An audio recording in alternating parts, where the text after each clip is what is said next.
Hello friends, আপনাদেরকে আবারও স্বাগত জানাচ্ছি ইন্ডিয়ান ভিসা রিলেটেড ব্লগে।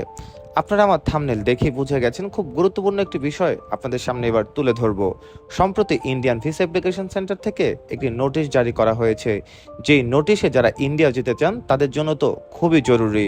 যারা visa application form fill up করে ফেলেছেন অথচ টাকা জমা দিতে পারেননি, তাদের জন্য এই সুখবরটি। আগামী রবিবার সন্ধ্যা 6টার দিকে কিন্তু স্লট খোলা হবে। যারা ফর্ম ফিল আপ করে ফেলেছেন তারা এই সন্ধ্যা 6টার দিকে স্লট খুললেই আপনারা টাকাটা পেমেন্ট করে ফেলবেন। তাহলে পরবর্তীতে আপনারা যেই ডেট এবং টাইম সিলেক্ট করবেন সেই ডেট এবং টাইমে আপনারা ফাইলগুলো জমা দিতে পারবেন। এখন কথা হচ্ছে কি, কোন কোন ক্যাটাগরিতে ভিসা দিচ্ছে এবং এই নোটিশটি কোন কোন ক্যাটাগরির জন্য: মেডিকেল ভিসা ক্যাটাগরির জন্য, শিক্ষার্থী ভিসা ক্যাটাগরির জন্য এবং এন্ট্রি ভিসার জন্য। এন্ট্রি ভিসা হচ্ছে কি, যারা তৃতীয় কোনো দেশে যেতে চান এম্বাসি ফেস করতে, অথচ বাংলাদেশে এম্বাসি নেই, দিল্লিতে এম্বাসি রয়েছে, সেখানে এন্ট্রি ভিসা দিয়ে আপনারা ফাইল ফিল আপ করতে পারেন এবং টাকা জমা দিতে পারেন। আর মেডিকেল ভিসা তো অবশ্যই পেশেন্টদের জন্য। আর শিক্ষার্থী ভিসা হচ্ছে কি, যারা ইন্ডিয়াতে পড়াশোনা করে থাকেন। কাজে এই 3 ক্যাটাগরি ছাড়া অন্যান্য ক্যাটাগরিতে কিন্তু কোনো ভিসা দেওয়া হচ্ছে না।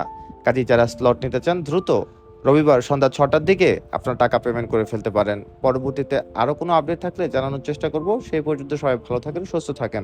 টাটা।